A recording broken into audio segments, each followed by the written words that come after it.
हवेली से लौटने के कुछ ही दिनों बाद गांव में अजीब घटनाएं शुरू हो जाती हैं। रात को घरों के दरवाजे अपने आप खुल जाते हैं, बच्चों को अजीब सपने आते हैं और गांव के कुछ लोग अचानक बीमार पड़ने लगते हैं।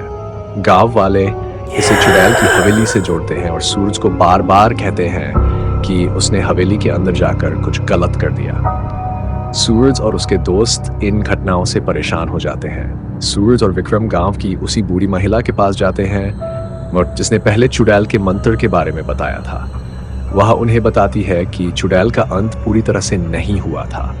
हवेली में कुछ छिपा हुआ है जो चुड़ैल की शक्ति को फिर से जीवित कर रहा है। वह चेतावनी देती है कि अगर उन्होंने उस हवेली का सच नहीं जाना तो गांव पर बड़ा संकट आ सकता है। बूढ़ी महिला की बात सुनकर सूरज, विक्रम और पिंकी फिर से हवेली में जाने का फैसला करते हैं। इस बार वे बेहतर तैयारी के साथ जाते हैं, कुछ धार्मिक प्रतीकों और मंत्रों के साथ।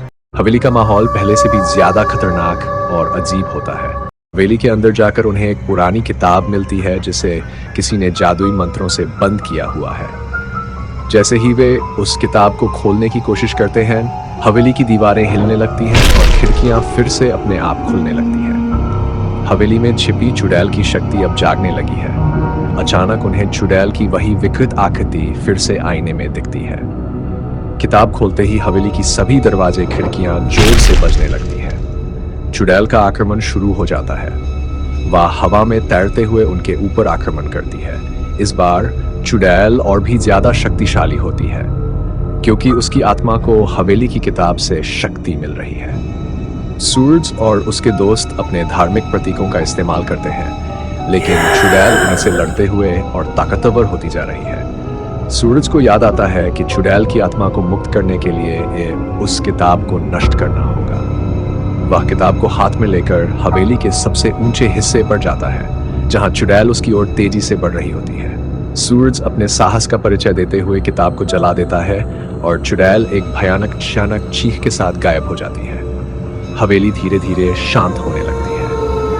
किताब के जलने के साथ ही चुड़ैल की शक्ति भी समाप्त हो जाती है। हवेली के अंदर सब कुछ शांत हो जाता है। सूरज, विक्रम और पिंकी थके हुए लेकिन राहत की सांस लेते हुए बाहर निकलते हैं। उन्हें अब यकीन हो जाता है कि चुड़ैल का आतंक हमेशा के लिए खत्म हो चुका है। गांव लौटकर वे बूढ़ी महिला को इस बारे में बताते हैं जो उनकी बहादुरी की तारीफ करती है।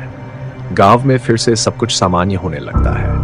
सूरज और उसके दोस्तों को लगता है कि अब हवेली का डरावना इतिहास खत्म हो गया है।